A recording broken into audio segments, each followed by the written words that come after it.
a year ago they won an election absolutely against the odds and against expectations. It just shows how quickly the mighty can fall. Exactly, and it was the referendum he promised. In the back of Boris's mind, if it is Boris, we mentioned this earlier in the hour, Simon, or I did, maybe the idea that he can take Britain back into Europe in another shape or form, which was what he was saying at the beginning of the referendum process all those months ago.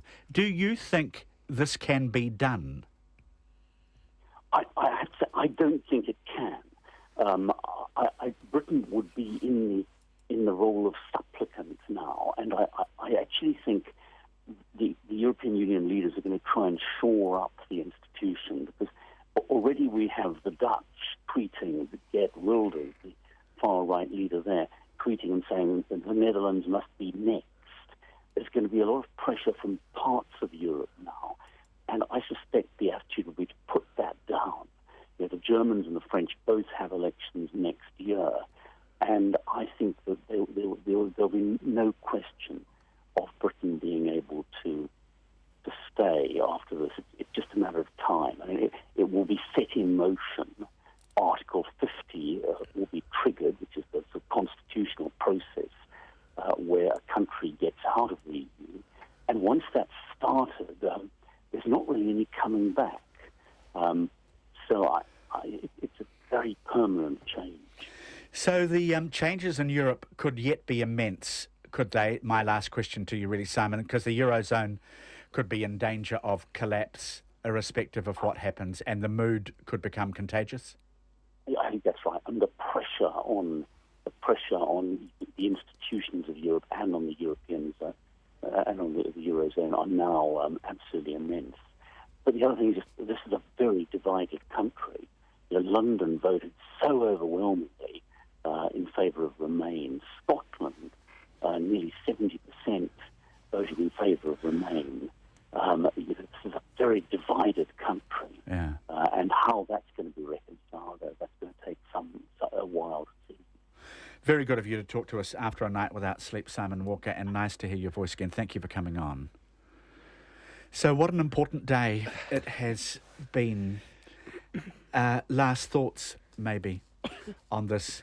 Joe, Professor Michael Sandel of Harvard, the political philosopher, saying what you said before, really.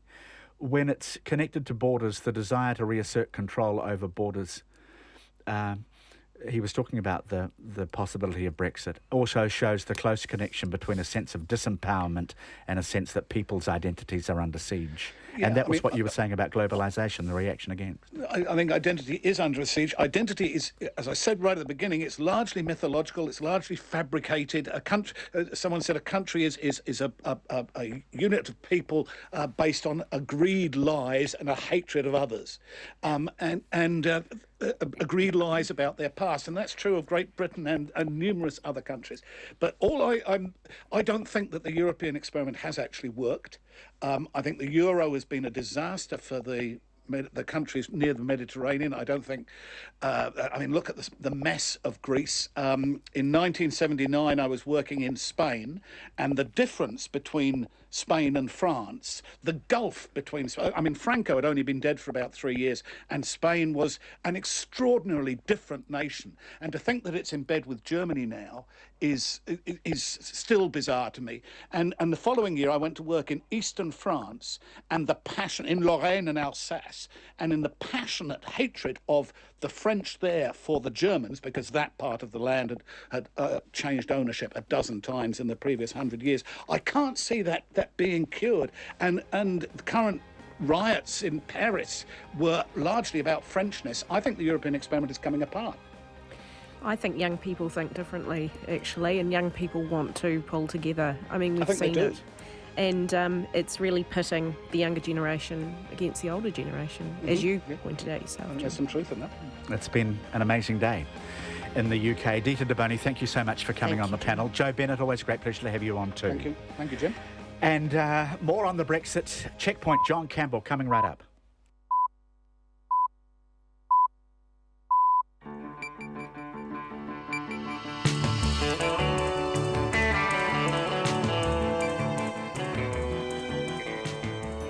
Kia ora everyone, welcome to Checkpoint on RNZ National. I'm John Campbell on behalf of the Checkpoint team. Thank you for joining us. Tonight, Britain leaves the EU. Why? Who voted that way? And what does it all mean? We have correspondents live from London. We talk to The Guardian's political editor. We're joined by John Campbell. We get analysis from BuzzFeed's political editor. We discuss the plummeting of the pound, the future of David Cameron, and we'll cross live for any statements from major political leaders. What an extraordinary British night it has been, all of it covered at length in Checkpoint tonight. But we begin, of course, with Sharon Brett-Kelly with RNZ News. Kia ora, good evening. Britain has voted by a narrow margin to leave the European Union after 43 years in an historic referendum. A BBC forecast has the leave vote at 52%, with 48% voting to stay. London and Scotland voted strongly to stay in the EU, but the Remain vote was undermined by poor results in the north of England. Voters in Wales and the English Shires backed Brexit in large numbers. The British Prime Minister David Cameron is expected to formally report the result to his European counterparts within days and prepare negotiations for the first exit by a member state from the EU, an exit he has said would be irreversible. Mr Cameron called the referendum in 2013 in a bid to head off pressure from local Eurosceptics, including within his own party. In the end, though, the pro-EU camp was powerless to stop a tide of anti-establishment feeling and disenchantment with a Europe that many Britons see as remote, bureaucratic and mired in permanent crises. As analysts started to predict a win for the Leave campaign, the leader of the right-wing UK Independence Party, Nigel Farage, declared Brexit as a revolution without a single bullet being fired. This, if the predictions now are right, this will be a victory for real people, a victory for ordinary people, a victory for decent people. Nigel Farage said David Cameron should resign immediately. Brokers are predicting a bloodbath as jittery investors sell shares when the British stock market opens this evening. Some analysts say the Bank of England is getting ready to flood the London markets with liquidity to avoid a banking crisis. CNN's John Campbell reports. Will this turn into a nightmare economically for the UK? They've been enjoying an unemployment rate of about 5%, which is half of the European Union average. Economic growth for the last 10 years has at least been double the European Union average. This introduces a boatload of uncertainty. And if I'm waking up here in the Middle East or in Asia right now and I had my expectations built up, I'd be really concerned. John Campbell reporting. Here, the NZX is ending the day weaker, down about 2%, with the Australian index hit harder, down nearly 3%. The New Zealand dollar has fallen sharply against its US counterpart and sits at about 70 US cents, but has risen against the pound, sitting at 52.2 pence a short time ago. And we'll have more on the markets during Checkpoint soon. To other news, the High Court in Timaru has heard how the offending by a child, youth and family caregiver was at the most serious end of the spectrum. Frank Walmsley has been jailed for 22 years for sex crimes against 7 girls and a boy. Some of the offending happened when he and his wife were in charge of Oamaru's child, youth and family care home between 1995 and 2000. Justice David Gendel reminded the court that the 52 sexual assault charges, including 12 of rape, were representative only, and that Walmsley offended over a long period of time. Your offending encompassed periods in total of 12 years and continued despite your having been investigated in 2000. This investigation, instead of curtailing your conduct, seemed to give you more confidence. Justice Gendel said Walmsley's crimes were so grave that he could not give him credit for his work with sports clubs and volunteer groups. Aged Concern Canterbury is warning of a scam in which elderly people are convinced to unnecessarily replace expensive heat pumps. The organisation's chief executive, Simon Templeton, says they are aware of 5 cases in Christchurch in which elderly people who requested heat pump clean were then told they needed a new machine. Mr Templeton says it seems like a scam to him. Obviously they are selling a heat pump that does work. but it is a real hard sell, and it's a really quick sell. So it's, we happen to have a van in your area and we can put one in today on the spot or even tomorrow. When you're hearing those messages, that's not usual, and leads us to believe that it is a scam. Simon Templeton says he fears there are many more cases and advises elderly people not to accept visits from cold callers. A woman raped by a man she met on the Tinder dating app is still suffering from the impact of the attack more than a year later. Amitesh Kumar, who is 32, was sentenced today in the Wellington District Court after a jury earlier found him guilty of raping the woman in March last year. The woman was extremely intoxicated when he took her to a hotel and raped her, claiming he believed the sex was consensual. Judge Ian Mills said the woman was a recent arrival from India, and her victim impact statement showed the attack had left her feeling powerless. The impact of the assault has been devastating, profound and far-reaching, and the flashbacks and memories of it remind her of her powerlessness. She has symptoms of post-traumatic stress. She's hypervigilant, sleepless, difficulties in concentration. Judge Mills said the woman had moved away from Wellington to distance herself from the places she went on the night she was attacked. To sport now, and the All Blacks captain Kieran Reid says his side needs to remain patient against a hungry Wales team in tomorrow night's final test in Dunedin. New Zealand have an unassailable 2-0 lead in the series, but the Welsh have made it clear they're planning on leaving with at least one win. Reid says if the All Blacks can control the majority of the match, they should make it a clean sweep. You can't expect to guard and dominate a team right from word go. These games are tough. The Welsh make you work for it. So, hey, it takes sometimes 45, 50 minutes, and other times it takes 70 minutes. And still, we just want to have a bit more control in our game early on so we can dictate a few of those terms early. Kieran Reid. The Black Caps fast bowler Mitchell McClenaghan has suffered an injury while playing in England, which will keep him out of the game for at least 6 weeks. McClenaghan picked up a stress fracture to his pelvis while playing for Middlesex in their T20 competition. McClenaghan hasn't been selected for the Black Caps' next assignment, which is a test tour of Zimbabwe and South Africa starting next month. And that's the news. Tonight on Nights, London Calling, another eclectic mix of music chosen by the late, great Joe Strummer. I wonder what he would have made of Brexit. We have an eyewitness account of the birth of the American moral majority. We look forward to the graduation show of Auckland's Dust Palace Circus School. But in the unlikely event of the Brexit result coming out on our watch, we'll cover that instead. Hell, we'll even devote a sonic tonic to it. On Nights, after the news at 7 on RNZ National. Now the short forecast from the Met Service to midnight Saturday. Northland to Taumaranui and Taranaki, also Coromandel Peninsula, mainly fine today with remaining isolated showers clearing this afternoon. Rain at times tomorrow with some heavy and possibly thundery falls. Gisborne and Hawke's Bay, fine today. High cloud tomorrow and a period of rain during the afternoon or evening. Bay of Plenty, Taupo, Taihape, Wanganui to Wellington, also Wairarapa. Mainly fine today with isolated showers clearing this afternoon. Rain spreading from the north tomorrow, heavy for a time. Nelson and Marlborough, fine today. Cloud increasing tomorrow with late rain afternoon or evening. Bulla and Westland, showers in the north, clearing this afternoon, then mainly fine. However, rain spreading from the north tomorrow afternoon and evening. Canterbury, North Otago and Dunedin, mainly fine. However, cloudy periods developing tomorrow with evening drizzle. Central Otago, Clutha, Southland and Fiordland, mainly fine. A few cloudy periods tomorrow. The Chatham Islands, occasional rain, clearing tomorrow afternoon. It's 9 minutes past 5 and I'll have the headlines at 5:30. Thank you very much, Sharon. What an extraordinary 12 hours. What an extraordinary night in Britain. 32 million votes have been counted.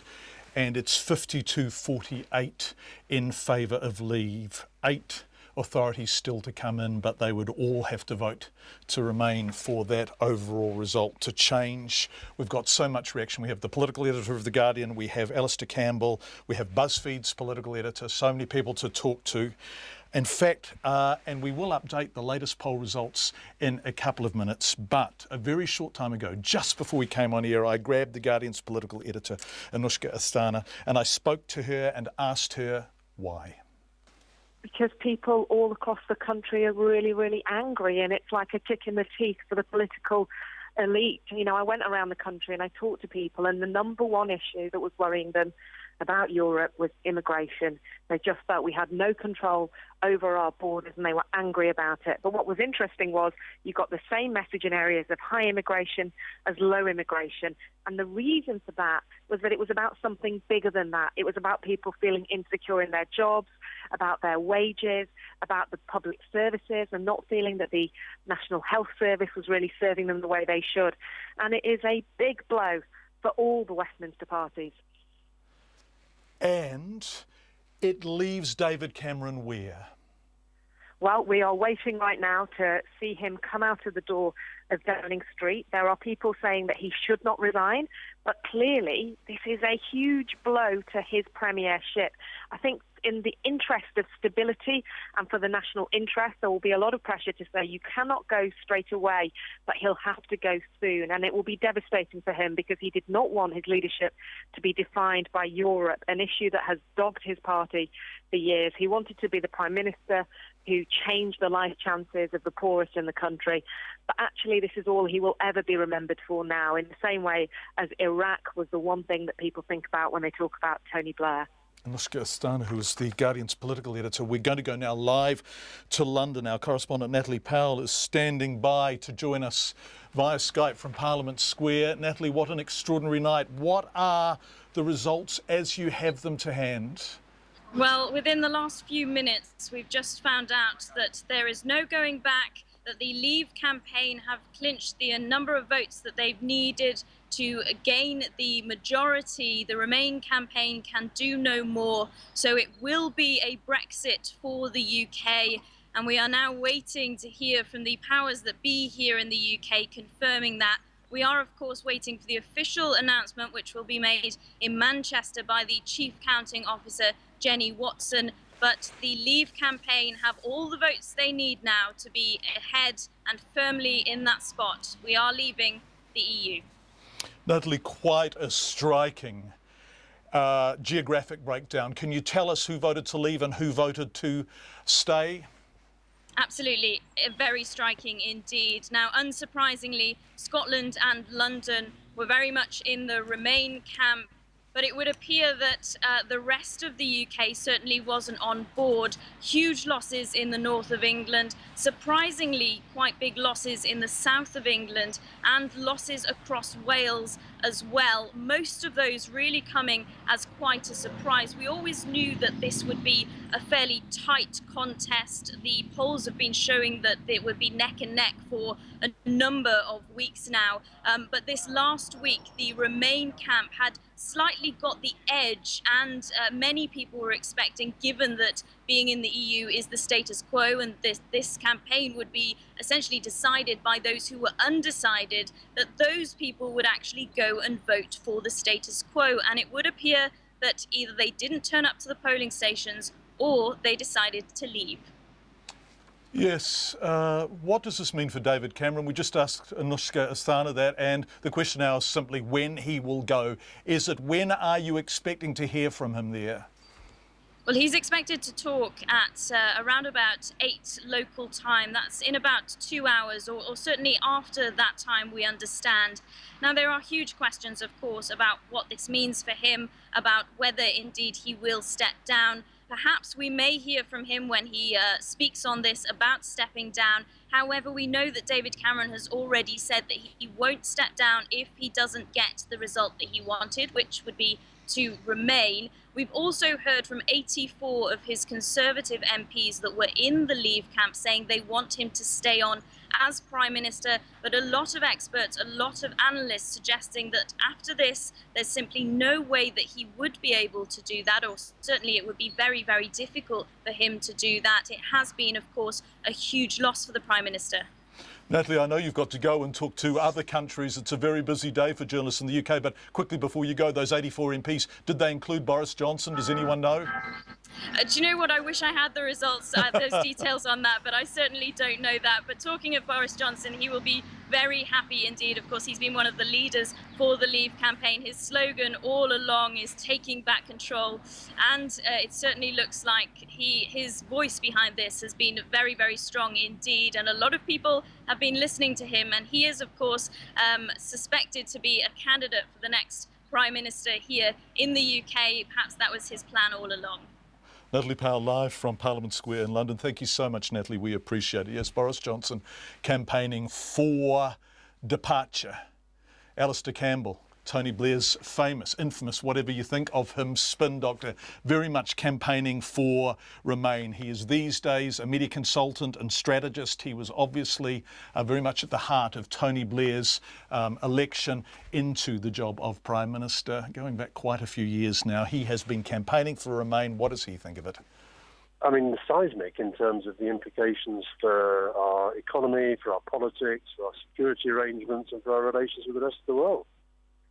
And also, it seems to me, for your relations with each other, this is a heavily polarised country now, because the Remain areas are strongly Remain and the Leave areas are strongly Leave. So there are big issues to be resolved now, aren't there?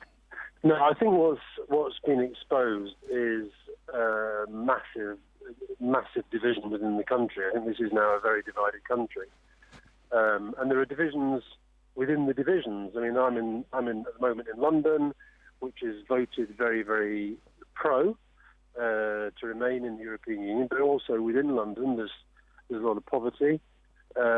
Scotland is very pro-European. North of England, lots of northern towns and cities have been, but even within the north, there are successful, prosperous parts of the north that have voted to stay, and perhaps the less prosperous parts that have voted to leave. And I think that, I mean, the more I think about it, the more angry I get that we even had this referendum, because David Cameron only announced it as a tactical response to deal with the rise of UKIP, the UK Independence Party, 3 years ago. And we're now having it in a very different set of circumstances. And for me, the driving thing is the fact that after the global financial crisis, there was no real reckoning. The people who caused the crash just carried on regardless, and have doubtless been making millions betting on the outcome of this in the last few hours. And meanwhile, we've had, for lots of people in working class towns in the Midlands and the north of England and parts of Wales, millions of people who all they've heard about is the government telling them about this great economy that they're fighting for, and they don't feel it. And they feel they've paid the price of globalisation, and they've paid the price of the financial crisis. And so I think what this is about is Britain feeling very divided and very unequal. And I think these are issues that are in virtually every developed country in the world now. So if that's what it's about, will leaving Europe heal those wounds? Will it solve those problems? Will it make life better for the people who voted to leave? I'm afraid to say I think it will make life considerably worse for the people who voted to leave, but they haven't understood fully, a lot of them, what now happens. Now, it's true, you've got some, look, I know people, I've got one of my closest friends is one of the cleverest blokes I know who voted to leave. I couldn't believe it. But so I'm not saying these are people who kind of haven't thought things through, but I really do believe now that we are entering in, not just into a period of instability and uncertainty, but a potential economic recession. I mean, virtually all the top economic analysts and experts said that this would probably lead to recession. So then you're talking about, a lot of the working class people who voted for this are probably going to be first in line to see their services cut, their benefits cut, to see their jobs go. And I just think virtually every sector that you can think of, the universities, the trade unions, the health professionals, hardly anybody was saying, let's stay. Yeah. Sorry, John. Just hold on a second. Sorry, John. I was just jumping out of the car. So, virtually every major sector was saying that they want Britain to stay. All our allies, New Zealand, Australia, Canada, America, NATO, all these big international bodies saying, please stay. And the public has said, no, we're not having it. So, Alistair, and the public I mean, it's not a huge margin, but it's bigger than almost anyone predicted. And so why? Well, there's no one reason. There's no one reason. Millions of people have expressed their view in their own way for their own reasons. But I think if there's one thing, I think it's a general feeling of disconnection and anger about the political and economic systems, if you like, about what politics is doing for them. Now, I think a lot of it is that we, as you probably know, in our country, we have incredibly kind of loud and aggressive media who have been. I mean, David Cameron has found out what it's like being on the receiving end of that. But I don't think it's just that. I think it's it's a lot of things. But you're seeing this with the rise of Trump. You're seeing it with the rise of Le Pen in France. You're seeing it with some of these far-right movements emerging in Germany. This anger is finding its way into decisions by electorates that are, got massive, massive consequences. And poor old Cameron, he's now going to have to decide how he handles that. Alistair Campbell, yes, this is fascinating, isn't it? What is David Cameron going to do? It's expected that he will speak to Britain, and I suspect the world, in a couple of hours from now. If he does make any kind of statement before then, we will, of course, have it. We're going to look at the markets and what the pound has done, fallen out of bed, basically. But let's look back over the past 12 hours. As voting closed at 9 a.m. this morning, New Zealand time, betting agency William Hill was offering odds of 9-1 for a Remain victory, indicating a 90%, sorry, I've got that wrong, but they were overwhelmingly backing Remain. But as we all know now, many of us having watched this unfold, that wasn't what happened. Alex Ashton looks back over the past 24 hours. As polling booths opened across the United Kingdom and heavy rain fell in London, it was a simple yes or no question. Should the United Kingdom remain in the European Union or give up its membership? I think there are a lot of benefits from being in the European Union, and I think in order to make decisions alongside other countries, we need to be sitting around the same table. I feel that there's a lack of democracy in the European Union, and the decisions are taken at a level that's too far away from the ordinary members of the Union, so that's why I voted to leave. In a UK record, more than 46 million people registered to vote. And it was a race that was too close to call from the start. The British Prime Minister, David Cameron, arrived with his wife Samantha at the Methodist Central Hall in Westminster to cast his ballot. Leave leader, former London Mayor Boris Johnson, paused on the steps of the Hanover Hall after casting his vote. Supporters say Britain will regain control of immigration if it leaves the EU. The head of the UK Independence Party and Brexit campaigner, Nigel Farage, cast his vote and told media he was hopeful Britons would vote to leave. Over here, please. I think I've decided now that leave is the right option. I finally made my mind up, yeah. Mr Farage said whatever the decision, the populations of other EU countries were keen to leave. We now see in Denmark, in the Netherlands, and even in Italy, up to and around 50% of those populations want to leave the European Union. He said if the decision was to remain in the EU, it was probably because of an extension of the voting registration deadline. My sense of this is that the government's registration scheme, getting 2 million voters on, the 48-hour extension, may be what tips the balance. I hope I'm wrong. I hope I made a fool of, believing that to be the case. But either way, whether I'm right or wrong, if we do stay part of this union, it is doomed. It is finished anyway. If we fail tonight, it will not be us that knocks out the first brick from the wall, but somebody else. Win or lose this battle tonight, we will win this war. We will get our country back. We will get our independence back, and we will get our borders back. Thank you. As the results were counted through the night, it was neck and neck. The city of Sunderland in northeast England was one of the first to declare. The total number of votes cast in favour of Remain was 51,930. The total number of votes cast in favour of Leave was 82,000. Sunderland's result an early indication of things to come, with the Brexit campaign on course to secure 52% of the final vote. For Checkpoint, Alex Ashton. Only 5 local authorities still to declare now. 52% voting leave, 48% remain. That has triggered an extraordinary response on the financial markets, particularly the tumbling of the pound. Let's touch base with Derek Rankin, who's head of Rankin Treasury Advisory Services. He's in Melbourne. Hi, Derek. Thank you so much for joining us. Let's talk about the pound. What's it done over the past sort of 6 to 8 hours as it became apparent Britain was voting to leave? Yeah, hi John. We had a high this morning of about 150 because the market went into this with a fairly high degree of certainty that the vote was going to be to remain. And we've reached lows today of 132, so that means we've fallen something like 18 pence from the highs this morning. Currently, right now, we're at 134, so I guess that's a bit over... it's about 12% fall today, and that's the lowest level we've got in the pound since about 1985. Yes, it's incredible, isn't it? So that's over 3 decades. And in terms of biggest single-day falls, is this the biggest ever? I think it is, yeah. I'd have to go back and have a look, but I think it is probably you've got to remember that the market was expecting that the vote would be to remain, and the bookmakers had, incredibly high odds. They were looking at something like 80% likelihood of staying based on the bets that were placed, prior to the vote today. So they've got it incredibly wrong. Yeah, incredibly wrong. Derek, if the money's leaving the UK, where's it going? What are people buying if they're selling the pound? Oh, I think they've been buying the Australian dollar, they've been buying the New Zealand dollar. To give you an idea, the New Zealand dollar sterling rate at the moment is 52 pence. That was 48 this morning. Yep. So that's moved 4 pence today.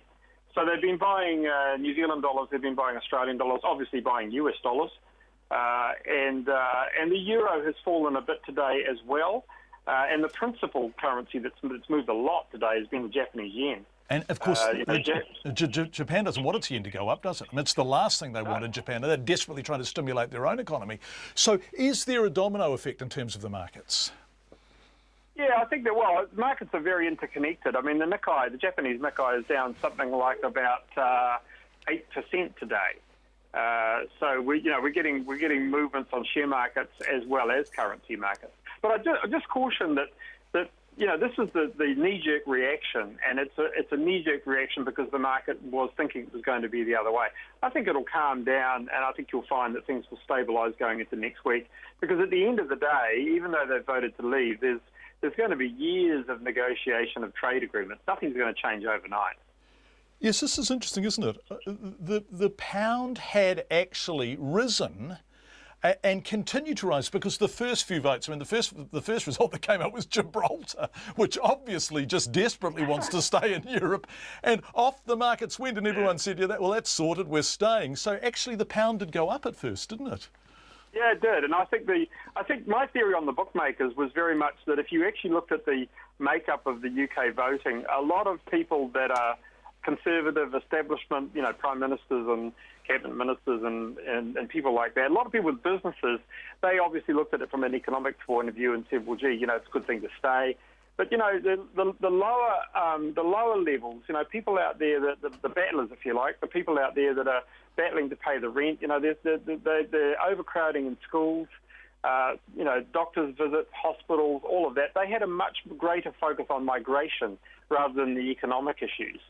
And I think that ultimately they've prevailed on the day. But I think the bookmakers were getting bets from people with money to stay, and that's why the bookmaking was so much skewed one way. Yeah, some people have taken a bath on that, haven't they? Derek Rankin, thank you so much from Rankin Treasury Advisory Services. Derek was talking about people at the bottom of the socio-economic heap in the UK. We're going to talk about some of those people and why they so strongly supported leave with Jim Waterson, who was the political editor of BuzzFeed, a bit later on Checkpoint. What is the New Zealand government saying about all of this? Well, as it happens, so far, not very much at all. We have bids in with John Key and Bill English. Both have declined to appear on Checkpoint so far. I think they are still formulating a response. Earlier in the week, John Key said the 2-year period during which the UK would still be part of the European Union would give New Zealand some room to work out any new arrangements. But reaction is starting to come in, of course, from opposition parties. Here's our political editor, Jane Patterson. The Labour leader Andrew Little says New Zealand should draw on its long and historic relationship with the United Kingdom to protect future trade. We now are going to have a period where we work out our own trade relationship directly with the UK, while at the same time continuing with the negotiations with the EU for a free trade agreement. So it's going to double the effort we have to make. He says the same goes for making sure New Zealanders can travel to the UK in coming years. It allows the opportunity for the UK and New Zealand to negotiate arrangements for a freer flow of people between the two countries. The argument used against New Zealand and relaxing the arrangements there for Kiwis going up there, which is that they have to treat us differently to the EU because they don't have the same relationship. I think that argument doesn't hold anymore. The Green Party co-leader James Shaw says the UK's decision to leave the EU will send ripple effects around the world and create great instability. However, he thinks the impact will be minimal for New Zealand. Most of our trading partners are in the Pacific Rim. I think that there will be some impacts. You will have seen headlines of the British pound dropping like a stone, and what that means is the US dollar is probably going to get stronger, which will have implications for our currency as well. In May, the New Zealand First Leader Winston Peters addressed the House of Lords, throwing his weight behind the Leave campaign. He says this vote is a huge wake-up call for governments everywhere.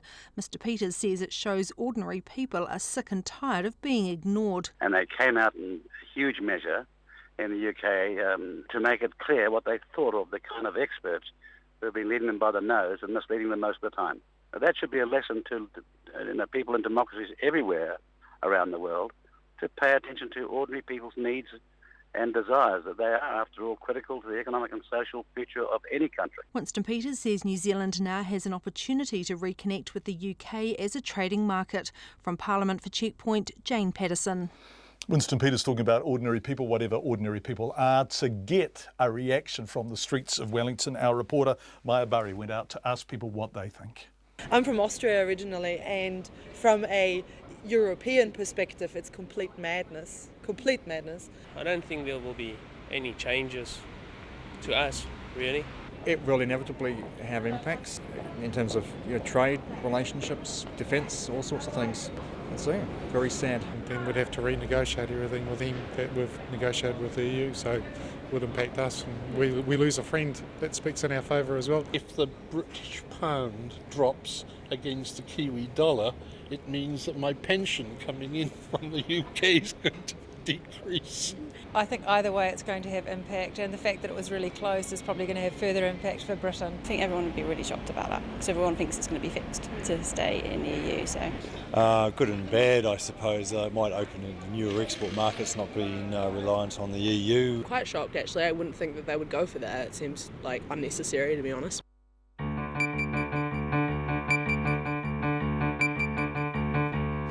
There were reactions from the streets of Wellington. It's coming up to 27 minutes to 6. We will have more on Brexit. We're going to talk to BuzzFeed's political editor. We're going to talk to the New Statesman's special correspondent. All of that coming up. We would love your feedback, particularly if you feel connected to Britain or Europe in some personal way. Text 2101 or email checkpoint@radionz.co.nz.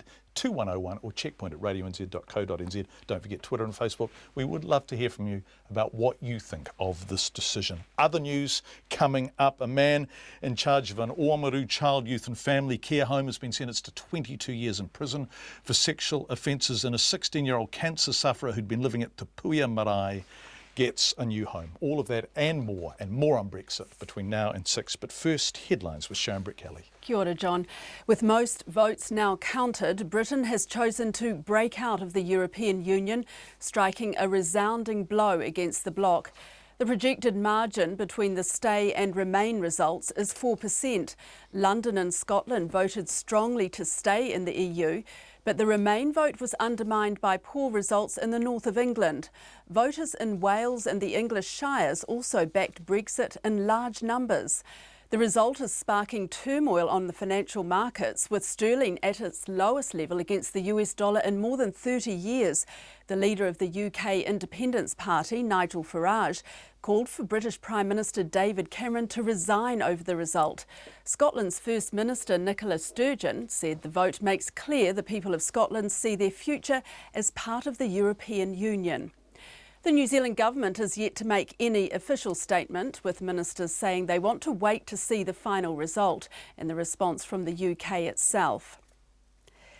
The High Court in Timaru has heard how the offending of a child, youth and family caregiver was at the most serious end of the spectrum. Frank Walmsley has been jailed for 22 years for sex crimes against 7 girls and a boy. Some of the offending happened when he and his wife were in charge of Oamaru's child, youth and family care home between 1995 and 2000. Justice Gendel said Walmsley's crimes were so grave he could not give him credit for his work with sports clubs and volunteer groups.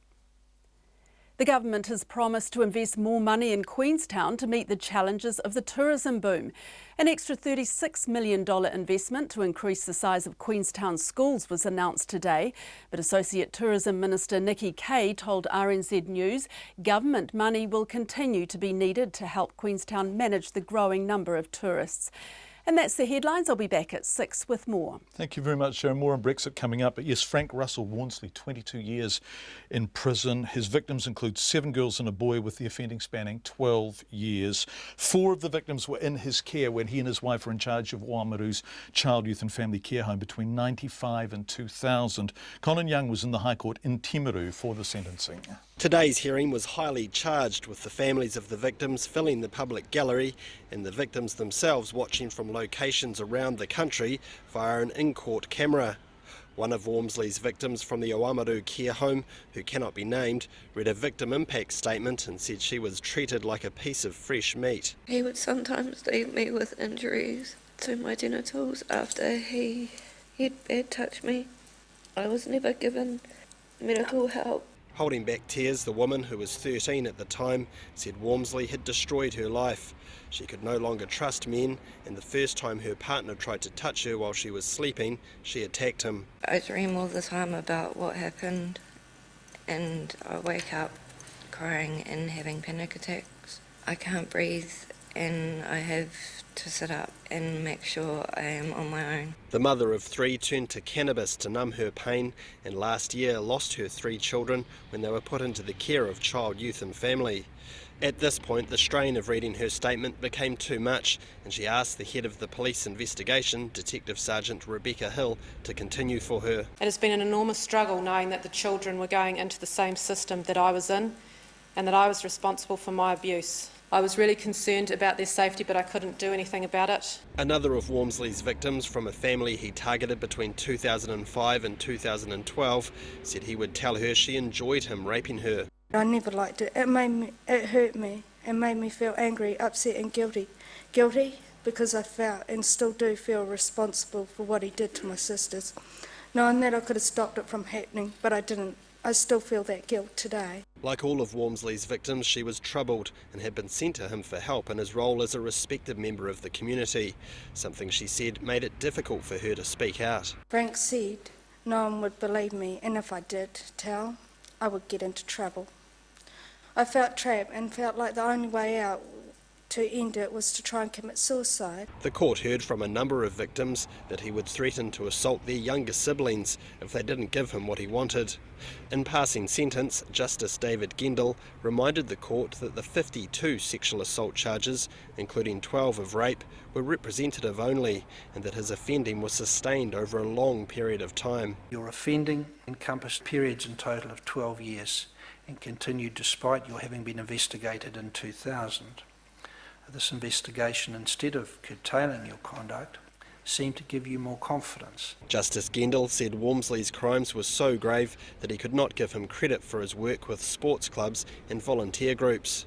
He read a pre-sentence report that said he stood a high chance of re-offending. Factors beyond this offending are sexual gratification, a sense of entitlement and violence. His victims were young and vulnerable and, ironically, placed under his guardianship because they required care and protection. He refuses to acknowledge his offending and consequently will be ineligible for any treatment programs in the future. Walmsley's 22-year prison term includes a minimum non-parole period of 10 years. In Timaru for Checkpoint, Colin Young.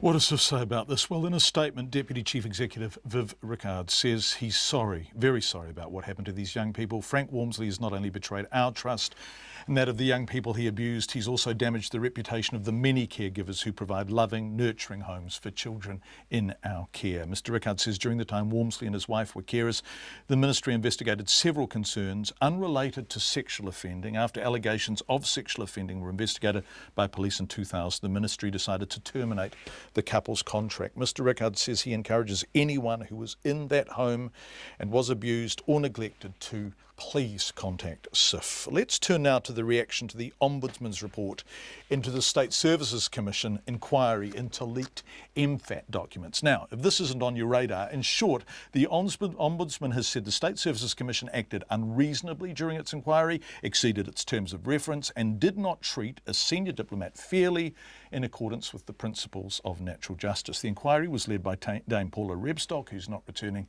our approaches to her. The State Services Commission itself must now determine a response to the criticism of it in terms of an apology and compensation.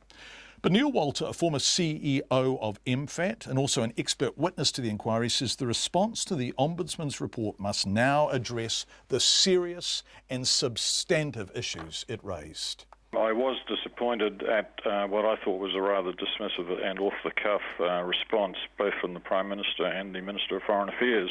I think the issues raised by the Ombudsman were serious enough to be taken more seriously than that. And the Ombudsman's office in New Zealand system is an important safeguard, and I think it's incumbent on the government to treat it with great respect. Why does this matter? Why is this not just something that is specific and isolated to a spat around MFAT? Why are there bigger issues at work here? Well, I guess 4 basic reasons, John. First, it constitutes a serious miscarriage of justice that's had a pretty devastating impact on 2 very high-performing officials and their families, and they've had to live under a cloud of public accusation for over 3 years now. To me, it's an egregious misuse of the powers and resources of the state against 2 individuals, and we've got to make sure that doesn't happen again. I think it's had a chilling effect on open and robust debate and free and frank advice around the public service. And finally, it really is a waste of public money. My understanding is that the all-up bill is likely to be well in excess of $1 million, and all that to point at a contracted employee of the SSC who might have been the source of the cabinet paper leak and produce a slew of criticisms and accusations that have now been discredited. OK, can I come in there? The SSC is in part meant to prevent political interference in the civil service, right? That's right. OK, and yet this report at some level seems to have achieved something approaching the opposite of that. Am I overstating the case? No, I think to most observers, something happened in the course of the inquiry. Started off looking at just the leak of the 3 cabinet papers, and then when it was discovered that probably came from within the State Services Commission, it seemed to morph into something rather different, and in a sense the inquiry then went after officials in the Ministry of Foreign Affairs and Trade, not for leaking documents, there was no evidence produced that pinned anybody on that, but for their general behaviour during a very difficult period for the ministry. So why did it do that? Why was the State Services Commission privy to something which would do that, when in fact their mandate, a big part of the reason for their existence, is to prevent exactly such things happening? Yeah, John, whether it was a mindset or perhaps an agenda or a closed mind, it's very hard to say. It took, this happened over a period of 18 months, and it really, to my mind, lost its way. And can I say, I was disappointed too yesterday in what I thought was a rather self-serving and defensive statement by the State Services Commissioner.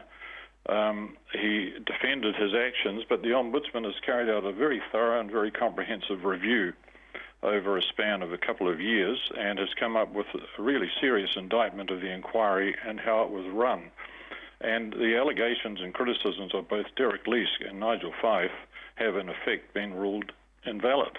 Okay, and now the State Services Commission, who you describe behaving in that fashion, have to decide what happens next. Look, that does seem to be strange. Yesterday he in effect issued the government's formal response to the Ombudsman's recommendations, but he's attracted a lot of criticism for the role he's played throughout the inquiry. He's got a lot of skin in the game, as they say, and I just don't think it's on for or appropriate for him to be fronting for the government any longer. It's standard government and public service practice. When you compromise and have a conflict of interest like that, you are meant to recuse yourself and allow someone else to handle the issue. Neil Walter, former CEO of MFAT, these are fairly big issues. Certainly, the points he's making about Ian Rennie, the head of the State Services Commission, require a right of reply. We asked Mr Rennie to appear on Checkpoint tonight, and he declined our invitation. Let's go back to Brexit. 52-48 to leave. We've spoken to Anushka Astana from The Guardian. We've spoken to Alistair Campbell. And our sense is that they were both in shock. In fact, everyone we've spoken to from the UK sounded a bit stunned tonight. I think now we've got Stephen Bush on the phone. We're delighted to have you, Stephen, who is the New Statesman's special correspondent. Stephen, I think you might have had an hour's sleep and we've just woken you from it, so you may sound stunned as well. But what do you make of all of this? Did you expect a leave vote? Yes, I did. The day after the general election, I was on the BBC World Service, and I said then that I thought the Leave was favoured to win the referendum. I said in January for the New Statesman, and I thought the Leave was favoured to win the referendum, because there has been for a long time in Britain a growing group of people who've been left behind by globalisation, who've been feeling the pressure of economic change, and we see that all throughout the West. And there's been a 20-year campaign to leave the European Union, effectively waged by the right of the Conservative Party here. There's been a 2-decade sediment of anti-European feeling that's built up, and it was simply the Remain campaign, which the bookmakers and much of the press made the favourites, I think, should always have been considered massive underdogs. They had to somehow find a way to chip away at that inbuilt resistance to the European project. Obviously, they failed last night quite clearly, but it doesn't feel to me like it was that much of a shock. I think what it has shown is how much of our media is concentrated in and never leaves our capital, which is one of the few places to have not repudiated the EU idea. Stephen, if this is a response to a sense of alienation, marginalisation, of having been left behind by globalisation, will Leave solve that for people? In other words, if you're on the minimum wage, if you're struggling, if you go to your NHS services and wait to be seen by a doctor, if life is tough now, will all those things change? I was going to say magically change, but that's cynical. Will they change at all, incrementally, at any stage over the next wee while? No, I think they'll get worse. I think one of the terrifying things about the turn British politics has taken is the Vote Leave has campaigned on a series of untruths. The idea that Britain gives $350 million to the European Union every week. It does not. That money cannot suddenly be diverted to everyone's pet projects, not least because some of that money goes directly back to things that we assume Britain is still going to want to do, like subsidies to farmers so we don't have to pay £8 for a potato. The idea that 75 million Turkish people were about to be given entry to the European Union meant there is more chance of me mounting a manned mission to Mars in the next year than there is of Turkey joining the European Union in the next 30 years. And so there's going to be a lot of anger, there's going to be a lot of resentment. You've got a lot of big businesses who sat on their hands during this referendum in the last 3 years, didn't want to be drawn in saying what they thought about it, who are now already coming out and saying they might leave the UK. There's going to be anger that people feel that they didn't vote with the full facts. And someone is going to bear the cost of that anger, and it may not be the people at the top of Vote Leave. It may be immigrants, it may be other people, it may be ethnic minorities, but someone is going to bear the cost. Boy, this is a terrible prognosis, isn't it? And I know you've got to race off, and we're very grateful for your time, but I'd like to ask you one final question, and it's a big question, and no one knows the answer to this yet. But if this was a protest vote, if the people who voted out did so because the world isn't working for them, and the world isn't going to start working for them anymore now, what do they do? I mean, to be honest, I wish I could tell you. I just don't know. Are you sad? Yeah, I am. I think it's a very sad day for the United Kingdom. I think it is going to make a lot of people whose lives aren't that great already a great deal worse. Stephen Bush, the New Statesman's political correspondent, joining us live from London. Lots of people, of course, have been up all night in the UK, and I think Stephen had just snatched a very short amount of sleep, and we woke, and we really appreciate your time. Prior to the referendum, the Institute of Economic Research had estimated that New Zealand exports to the UK could drop by $190 million a year if Britain left the EU. John Bellingall is the Deputy Chief Executive of the Institute and joins us now on the line from Wellington. John, are you there? I certainly am, John. Oh, lovely to have you with us. Thank you. Forgive me for cutting straight to the maths, but $190 million a year in export reductions, how did you calculate that? Well, it was a back-of-the-envelope calculation just based on how much we think the UK economy is going to shrink by following a Brexit vote, and the degree to which a change in income in the UK will affect New Zealand's exports. And we come up with that figure of around 190 million. The reality is we just don't know. But the overall message is that this isn't a good news story for New Zealand. Other than the 52% of people who presumably think it's a good news story, otherwise they wouldn't have voted for leave, who is it a good news story for? That's a really good question, and it's pretty difficult to see straight away who will benefit from this. We know that the people have spoken, but democracy doesn't always work, at least in an economic sense, because the UK has effectively just voted for a recession in the next few years.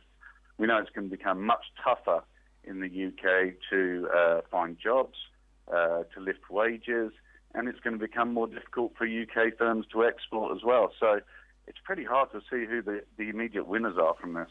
John, when you say it's going to be harder for people to find jobs and lift wages, of course the people, I think who knows? We're talking about millions of people here, but my sense is that lots of the people who voted for leave hold Europe, hold mass immigration, hold Brussels, bureaucracy, all of that nonsense, responsible for the difficulty of raising wages now and getting jobs now. So is leave not going to be a response to that? I think you're right, it is a response to that, but I think they've misdiagnosed the problem if they think Brussels is the cause of the UK's lack of competitiveness. I just don't think that's the right answer at all. So what do you think the UK's lack of competitiveness is caused by? Well, I think the UK is a relatively competitive economy. I don't think it's that bad at all. I just think it's wrong to lay the blame of whatever social and economic woes the UK has faced or is allegedly facing at the door of the EU. I think the EU overall has been good for the UK in terms of its business's competitiveness, its access to markets overseas. So I think that's a misdiagnosis of the problem. John, let's talk about a leg of lamb, because I think every New Zealander who's gone to the UK has probably seen a New Zealand leg of lamb in a supermarket somewhere. So if you are a lamb exporter, what difference does this make in simple mechanical terms? Do you have to negotiate with someone else? Does it work differently? What changes? Well, it's important to understand that in the short term, nothing changes. After David Cameron triggers Article 50 of the Lisbon Treaty, there'll be a 2-year period where the UK tries to negotiate its exit. And during that period, nothing will change in terms of our access to the UK market. After that, it becomes a lot more murky, and a lot will depend on how the EU and the UK split up the quota, which is the amount of land that we're allowed to export to the UK and the EU. Quite how that will pan out, it's not clear. We don't expect there to be any significant differences across the board in terms of our access, our market access to the UK economy. The biggest impacts are going to come because the UK economy will slow down. The pound has already depreciated sharply, and that's going to make it much more difficult for UK households and firms to demand the things that we sell to them. John Bellingall, who is the Deputy Chief Executive of NZIER. Thank you so much, John, for your time. Of course, these are all instant reactions because this has only just happened. Let's go back to New Zealand. Over the month that Auckland's Te Puia Marae had opened itself up to the city's homeless, particularly families that have been living in cars or in the seriously overcrowded homes of relatives. Some of those families have found their stories becoming very public. A 16-year-old cancer victim found herself front page news. Today, Bea and her family, her dad and her siblings, moved into a new home, their own home. Te Manu Korahi reporter Shannon Haunui Thompson was at the marae for Bea's farewell.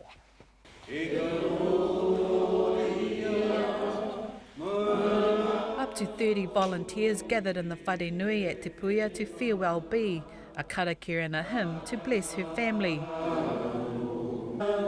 Then one by one, everyone lined up to give Bea and her brothers a final hug to a lovely new home. Big thank you to everyone at Te Puia Marae for everything they've done to help us out. We're truly grateful and we'll never forget it. Their new whare is a brand new Housing New Zealand townhouse, open plan with 4 bedrooms. Bea will have her own room and she'll sleep on a brand new bed. She wants to get some posters of her favourite Samoan wrestler Roman Reigns to hang in her room. Not yet. I'll buy some.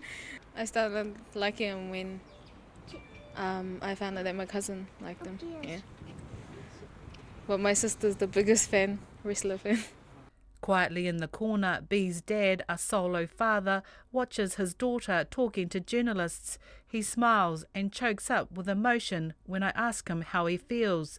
Bea and her 2 younger brothers, aged 2 and 4, proudly take us all on a tour of their new home. It's emotional for everyone, including Marae Chair Huri Moana Dennis, who has become the face and the voice for all the hard-working volunteers. Can't really find the words, it's just one of many that we've had in the past and one of many that we're going to have in the future. So the family have just expressed thanks ever since they sort of turned up here, bearing in mind they were very shy. But they turned up here and we've done exactly what we said we were going to do. We've done it with a full heart and we're all very proud of us volunteers that we've done something. So very, very happy. Mr Dennis says there are still many whānau waiting and needing help. They've been a part of making our kaupapa warm. It was been our pleasure to help you and your family. I'm mindful too also, Bea, that we've got a few other families just like Bea waiting to come here to get our support, and they will get that as well. Bea has 5 more chemotherapy treatments ahead, but since being at the marae she has had many offers of support and help, and job offers have come in for her dad. And now they are no longer homeless. They have a brand new, warm, 2-storey home and a future. For Checkpoint, ko Shannon Haunui Thompson, tēnei. Kia ora, Shannon. It is coming, well, it's just gone past 2 minutes to 6. We're going to have more on Brexit after the 6 o'clock news show. And Brett Kelly has just arrived with the papers hot in her hand. Let's have some feedback from you. We asked for your feedback, your reaction to Brexit, the vote overnight. If you want to give us more, text 2101 or email checkpoint@radionz.co.nz, and we should update you on the figures. It's 52-48, and that really is that. I'm gutted they voted to leave. I have dual citizenship with the UK, so I've been observing the argument on Facebook. I'm not surprised that the vote was so close. On the plus side, we're going back in August to visit friends and family, so at least it won't be so expensive now, says Claire in Lake Howie, a beautiful part of the world. Claire, my brother in Shropshire is delighted. Farmers, too many imports from Europe is creating havoc in the industry. That's the reason for all the shires in the UK to exit, says IHG. Hi, John. After returning last year after 2 years working and touring the UK, the Brexit result seems like a referendum on whether things are going well or not. London is booming, the north and rural Britain not so much. This definitely won't help now. I study at uni in the UK, Scotland, and I'm particularly furious that younger voters overwhelmingly voted Remain and now stuck with the decision of older generations with more options and less time on this increasingly ridiculous planet. Yes, that is fascinating. The demographic background about 18 to 24 overwhelmingly voted Remain, over 65 overwhelmingly voted to leave. And hi John, as a Scot living in NZ, I just hope there's another independence referendum in Scotland. It's time to leave this backward-looking xenophobic group with their old Etonian cartoons, Farage and Boris leading them, and move toward a more modern, independent, progressive Scotland. Thank you, Rod, and thank you for all your feedback. One thing hasn't changed, the pips.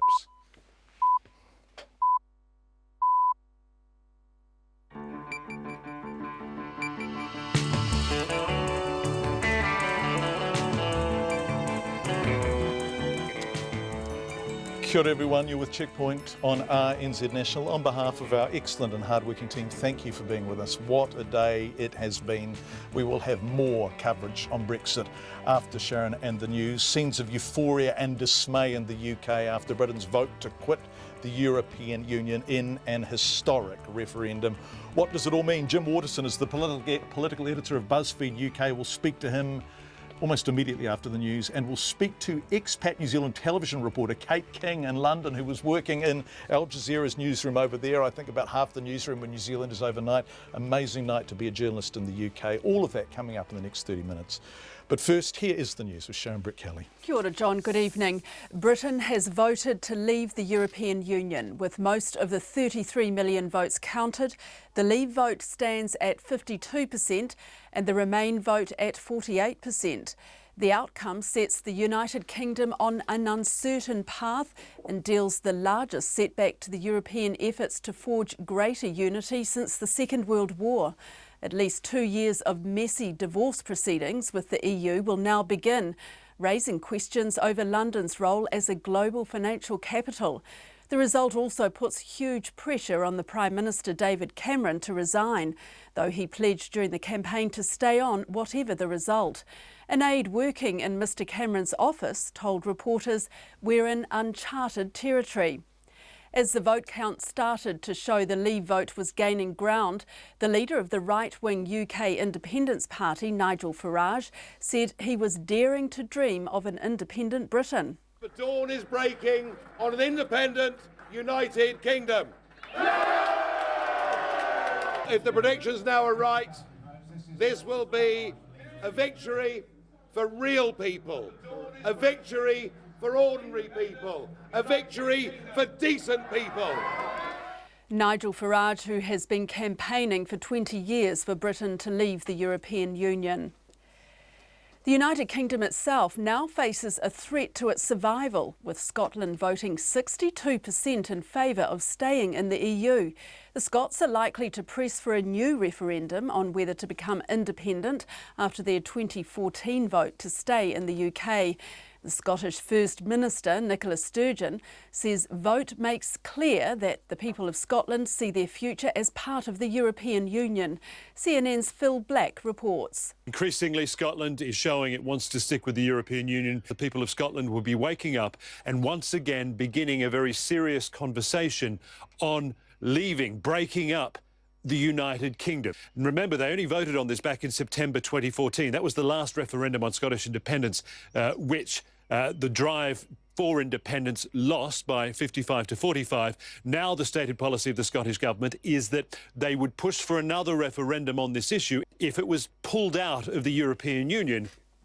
Phil Black reporting. Northern Ireland's largest Irish nationalist party, Sinn Féin, says the result intensifies the case for a vote on whether to quit the United Kingdom.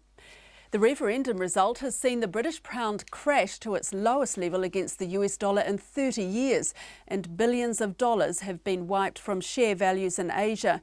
The NZX 50 index has ended the week down more than 2% following the referendum result. The Kiwi is weaker at 70 US cents after trading at 72.5 last night. The currency is higher against the pound though at 52.2. To other news, the man who was twice wrongly convicted of the 1992 murder of Susan Burdett says the police should re-prosecute the man convicted of her rape. Taina Porter, who was last week awarded $2.5 million compensation by the government for the 21 years he spent in prison, has told Fairfax Media he believes the serial rapist, Malcolm Rewa, should be recharged with Ms Burdett's murder. Mr Porter says he will not have closure until Ms Burdett's real killer is found. Not only for me, but personally for the Burdett family, their brothers and all that, you know. They're still sitting at home wondering, what's the system going to do? What are they going to do about it? Taina Porter says the police should take another look at the evidence against Rewa uncovered by the private investigator Tim McKinnell. Rewa, who has been tried for her murder twice, was granted a stay of proceedings against a further prosecution in 1998. Child, Youth and Family says a former caregiver convicted of raping and abusing children in his care has damaged the reputation of other care workers. Frank Walmsley has been jailed for 22 years for sex crimes against 7 girls and a boy. Some of the offending was done when he and his wife were in charge of Oamaru's Child, Youth and Family care home between 1995 and 2000. Walmsley not only betrayed the Child, Youth and Family says Walmsley not only betrayed the trust of young people he abused, he damaged the reputation of the many caregivers who provided loving, nurturing homes for children in their care. The agency says it has significantly improved its processes and protocols for investigating sexual abuse allegations. To sport, after being out-muscled in the breakdown by Wales in the first 2 tests, Captain Kieran Reid says the All Blacks plan on rectifying that in the final test in Dunedin tomorrow night. While they've lost the 3-test series, the Welsh forward pack has consistently dominated the All Blacks at the breakdown. Reid insists their speed to the breakdown will be better. It's a tussle, mate. It's being prepared to work early instead of just waiting for things to happen. So I've got to be urgent there to back our players up when they carry the ball. So that's probably the main thing. That was Kieran Reid. A New Zealander at the centre of the global fight against doping says the International Olympic Committee has failed athletics by not supporting the recommendation from its international governing body to ban Russian athletes from competing in Rio. The Director General of WADA, David Howman, is stunned the IOC rejected the IAAF recommendation. Instead, the IOC's decided track and field competitors from Russia must now pass extra independent doping tests if they want to compete. I just don't get that. We have an inquiry going at the moment which might show that there are other sports involved. The director of the laboratory in Russia is talking and telling us how the state effectively sponsored a doping program in Russia. So there's more to come, and I think the IOC may need to reflect on its decision in due course. David Howman is stepping down as WADA's head next week after 13 years with the organisation and returning to New Zealand. And that's the news. Tomorrow morning, Werner Herzog, who claims to be the only clinically sane person in the movie industry. John Clark takes us into the abyss of the Australian election. Imperial Tobacco's Axel Geetz argues against plain packaging. And cartoonist and designer Peter Bromhead surveys his picaresque life. Join me, Kim Hill, tomorrow morning from 8 on RNZ National. Now the short forecast from Met Service to midnight Saturday. Northland to Taumaranui and Taranaki, also Coromandel Peninsula. Mainly fine today with remaining isolated showers clearing this afternoon. Rain at times tomorrow with some heavy and possibly thundery falls.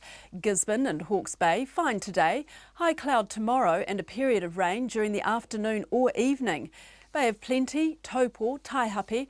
Whanganui to Wellington, also Wairarapa, mainly fine today with isolated showers clearing this afternoon. Rain spreading from the north tomorrow, heavy for a time. Nelson and Marlborough, fine today. Cloud increasing tomorrow with rain late afternoon or evening. Buller and Westland, showers in the north clearing this afternoon, then mainly fine. However, rain spreading from the north tomorrow afternoon and evening.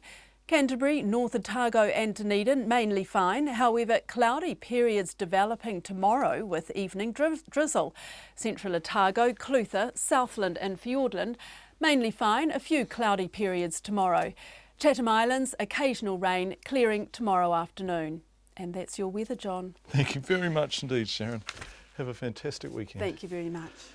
Right, Nona's going to update the markets, what's happened to the pound, what's happened to the Kiwi dollar, all of that stuff in not very long at all, about a minute and a half. There are scenes of euphoria and dismay in the UK after Brits voted to quit the European Union in an historic referendum. Nearly complete results show 52% voted in favour of Britain leaving the EU, with 48% in favour of staying. All major news outlets are calling the referendum in favour of the Leave campaign now. Even a couple of hours ago, before the vote looked so definite, UKIP leader Nigel Farage declared victory in front of a cheering crowd. This, if the predictions now are right, this will be a victory for real people, a victory for ordinary people, a victory for decent people.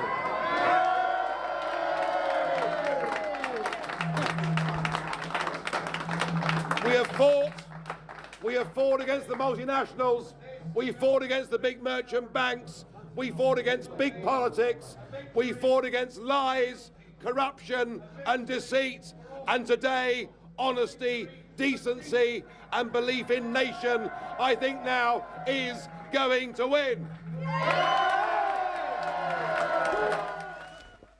UKIP leader Nigel Farage and his delighted supporters, but there's total dismay in the Remain camp, with many wondering how this could happen. Listen to Labour Party politician and chairman of the Home Affairs Select Committee, Keith Vaz. It will have huge implications for our security, in particular the migration crisis, dealing with illegal migration. We need the support of our EU partners to deal with the situation in Calais. It will have huge implications for our counter-terrorism strategy, the issues surrounding the European arrest warrant. All these matters are now put at risk by the decision that has been taken. Frankly, in 1,000 years, I would never have believed that the British people would have voted in this way, and they have done so. And I think that they voted emotionally rather than looking at the facts, and it'll be catastrophic for our country, for the rest of Europe and indeed the world. Having said that, Keith Vaz did go on to say that the outcome was a democratic decision. It has to be respected.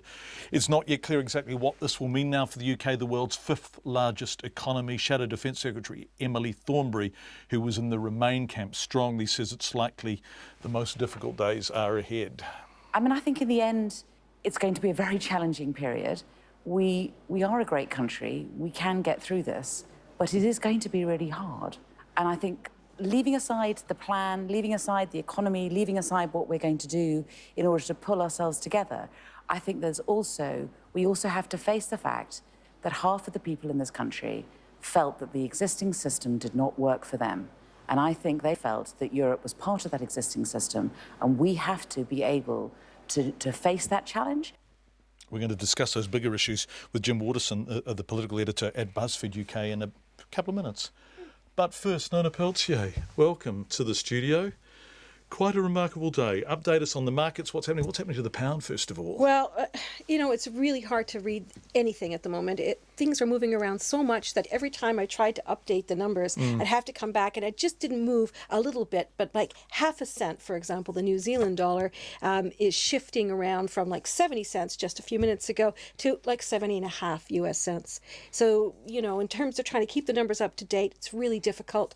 In the local market in the UK, the currency market there has just opened. Of course, they've been trading overnight. It's been absolutely. a crazy time. One trader described the whole situation as rather, feeling rather seasick, and that's really what it feels like trying to follow these numbers. The pound has been pounded. It's fallen, its biggest fall forever, in history. Certainly the implications for the global financial market are as big as what we saw in 2008. We're seeing all kinds of changes in the value of assets, commodity prices, interest rates, you name it. And for example, the Fed futures, which is really, as we always discuss, the quite a critical piece when you talk about currency, for example. And the futures, the traders are dabbling not just just with the idea that the U.S. Federal Reserve might not raise interest rates, but they may actually cut them. So you can see to call it now, or even to start giving out numbers, is difficult because, they'll be meaningless in 5 minutes from now. The fascinating thing is that as money flees, as people flee the pound, they sell the pound to get away from it. And of course, they bought the pound as recently as about 8 hours ago because the early indications were that it was going to remain. They're going elsewhere, and elsewhere doesn't want them. I mean, the yen's rocketing up. Japan doesn't want that. No, it's difficult. And again, and the other thing that the central bankers, as we know, they often have so much to do with what happens with the, global markets. But in 2008, we had higher interest rates. Now we're at a very low, there's not very many levers to pull. Yeah. So, it's going to be a difficult time now. The market is just, like I say, the local currency market is just open in the UK. The Brits are waking up to the new reality. And in another hour, then the share market will open. And we already know that has just been tragic for a lot of investors, and so we've had a lot of analysts and others, keeping the night lights burning, and we'll see what happens. But I would expect a lot of volatility between now and tomorrow morning. Just before the markets close. Just before you go, the New Zealand share market, what did it close today? It closed down 2.3%. That was 154 points down to 6,668. That was its lowest level in 3 months. Which will be a picnic compared to what's likely to happen in the UK. You bet. Yeah, Nona Peltier, thank you so much. Could this outcome have been predicted? Well, clearly not by the markets. Why did it happen? What were people voting against? Jim Waterson is the political editor at BuzzFeed UK. I asked him why he thinks the UK voted to leave the EU. Well, what's happened is that British voters have, against the better judgment of many in the government, decided that they're willing to take an economic hit in return for cutting immigration. That despite all the warnings, some of which are coming true, the pound is collapsing, stocks are predicted to fall substantially this morning, that a majority of Britons do not view that as something which will affect them, and instead are more concerned about, for some, the ability to take back control and actually get rid of the EU Parliament, but for most, the right to just stop immigration, or at least the promise that they'll be able to cut it. Because Leave proponents, setting aside UKIP, have said, no, we're better than that. This isn't only about immigration. This is about self-determination. This is about independence. This is about Great Britain. Do you think that immigration was the overwhelming factor? Immigration is what won this referendum. If it was not about immigration in the final weeks, they would not have won. This is something that they, on the Leave side, they tried to make the economic case. They realised they were struggling on that, and they went all in on immigration, and it seems to have worked for them. As a result, Britain's economy is facing incredibly uncertain times. We will see how many of the businesses that warned that they'd pull out actually make good on those promises. Of course, in any referendum campaign, people overpromise, and ultimately companies might not pull out to the extent that they said, but certainly there will be some. But again, it shows the enormous divide. You have London, you have Scotland, you have wealthy places full of university-educated people who are well off, who have voted to remain. And you have poor towns that have been left behind. You have places in rural areas, and you have places which were formerly industrial and left-leaning, which have now voted strongly anti-immigration. And not only the vote to leave the EU and the global consequences of that will matter, but what it means for British politics and who represents which group of people is absolutely enormous. Jim, this is fascinating because you say that a lot of people at the bottom of the economic heap have voted to leave. So therefore, at some level, did they feel they had nothing to lose? Did they feel the damage to them, to their jobs, to their incomes, to their qualities of life, that was already done? I think so. I think some of the warnings that were put out, one notable campaign by the government said you'd be £4,500 worse off if we vote to leave. We'll see whether that actually happens. But if you're on a minimum wage job and can't imagine that amount of money and just desperately feel that your country is no longer the country you know and that the town you grew up in, old voters are the ones who have powered this vote, by the way. The young overwhelmingly voted to remain and the old overwhelmingly voted to leave.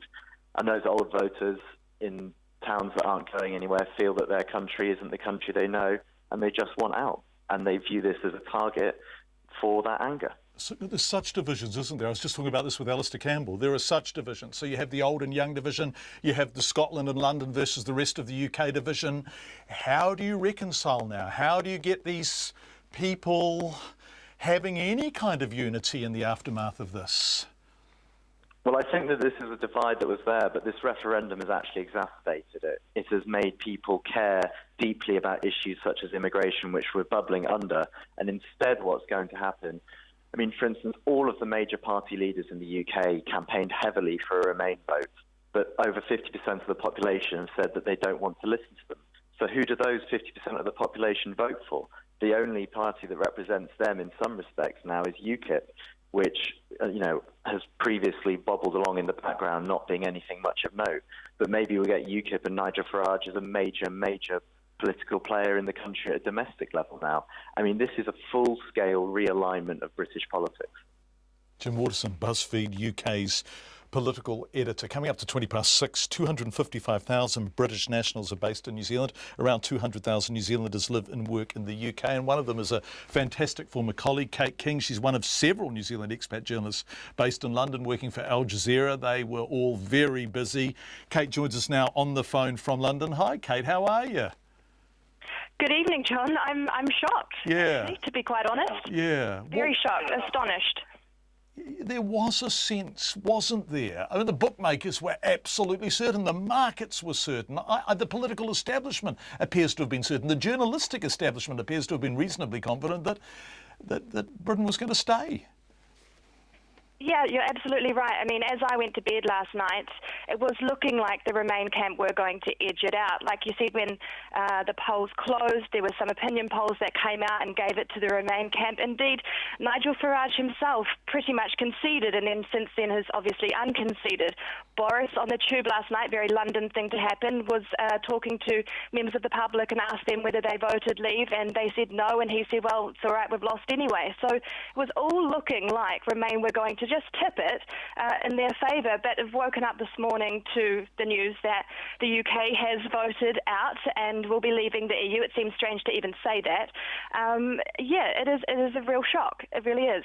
I spoke to a colleague of yours from the New Statesman earlier who said one of the things this reveals is that the media bubble in London is not reflective of the rest of the world. London, where you are, where you live, voted strongly to Remain. Do you think journalists, newspapers, media organisations missed what was happening elsewhere in Britain?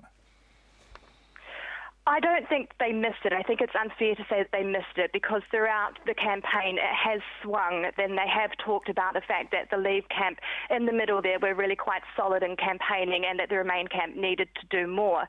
But you're right in thinking that in media circles a lot of people align with the same morals, the same values, and the people that you do speak to were emphatically for Remain. But I don't think that you can say that they missed a trick there because they have been reporting on the fact that there has been these issues sort of bubbling away under the surface for quite a long time now. Immigration, security, climate change, and all those sorts of things and what to do about them. Indeed, London, yes, did vote in, but so too did some of the major cities like Glasgow, Liverpool, Northern Ireland and Scotland really were solidly Remain. It's just been quite a shock, I think. I think it has surprised people how much the Midlands, for example, voted out. Yeah. Are you still there? Yes, I'm still here. Yeah, Can you hear me? Splendid news. You're working for Al Jazeera. I know that we were talking to your newsroom during your night, our day. There seemed to be about half the staff appeared to be Kiwis. How big is the story for Al Jazeera's clients? Obviously, there's a big Al Jazeera audience in the UK, but is this big news everywhere? I think it's got to be big news everywhere. Al Jazeera has been leading on it a number of times leading up to the vote.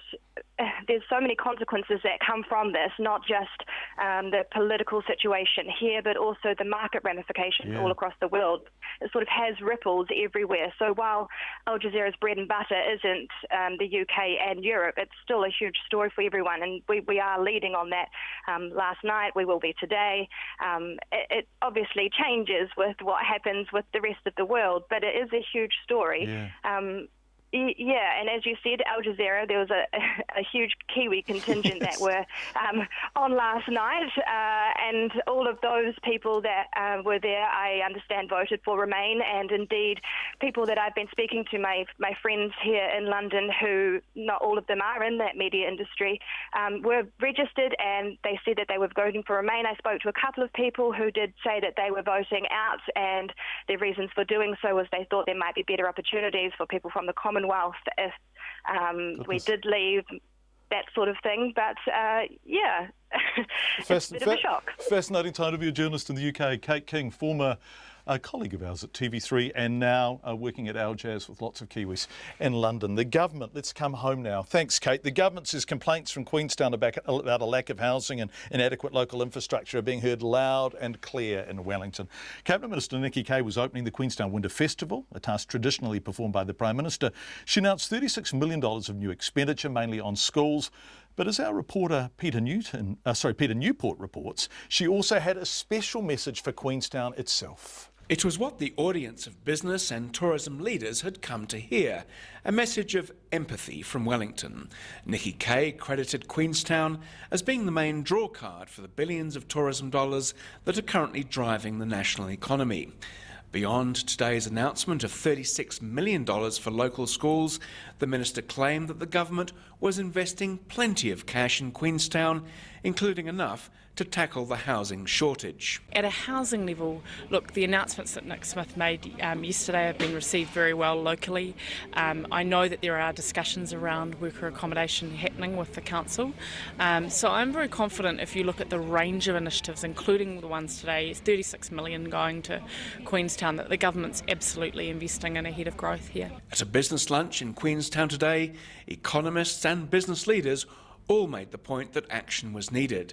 The ASB's economist Chris Tennant-Brown gave the government points for at least being aware of the extent of Queenstown's issues. Well, they're acknowledging it, and I think that if you look, whether you listen to politicians, the Reserve Bank, the housing market is a big issue in New Zealand at the moment, and working out the issues such as affordability and also sustainability from a financial risk perspective. They're major issues that I think the government and the Reserve Bank, for example, and the banks themselves are trying really hard to manage.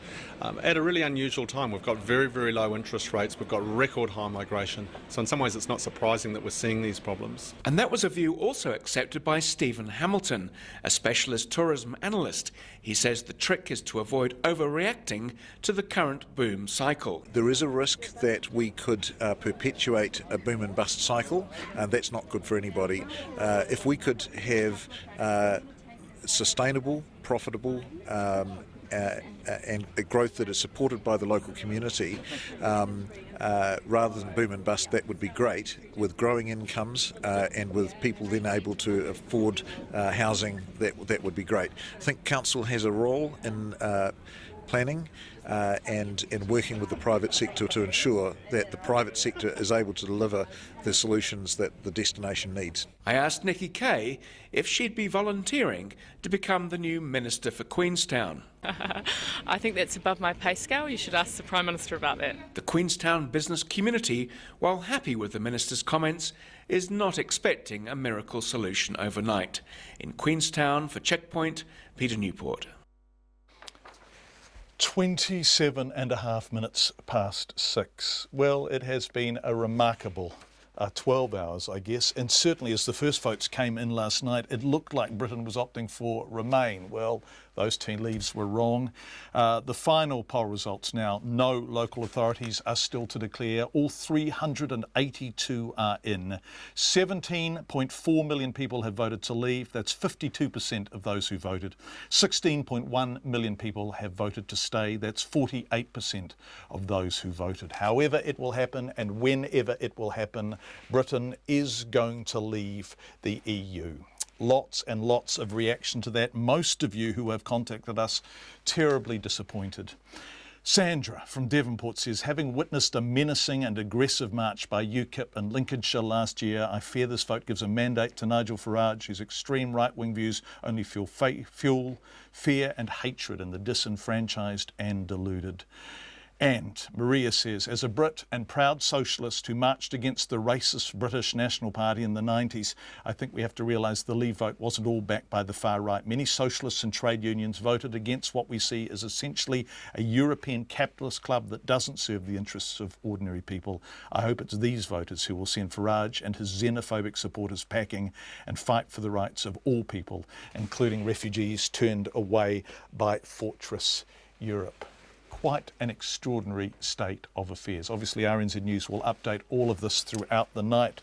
The English share market, the British share market, opens at 8 o'clock local time, which is in about 30 minutes from now, just over 30 minutes from now. There are widespread expectations of a huge fall in shares. The pound has fallen out of bed. Of course, people had priced into the pound prior to today an expectation that Britain was going to vote Remain. They were wrong. So many people have been wrong. David Cameron has placed so much on this, and he is about to speak shortly. RNZ News will have the details of what he says. It is a disaster for him. As for the rest of the country, well, all will be revealed. Thank you for joining us tonight on Checkpoint. Have a wonderful weekend. A very good evening to you all.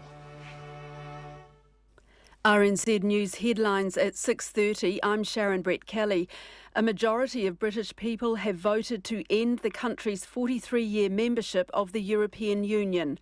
The pound fell to its lowest level against the US dollar since 1985 as financial markets reacted to the result. Taina Porter, who was twice wrongly convicted of murdering Susan Burdett, says the police should re-prosecute the man convicted of her rape. Child, Youth and Family says a former caregiver convicted of raping and abusing children has damaged the reputation of other care workers. Those are the headlines. Our next news and weather at 7.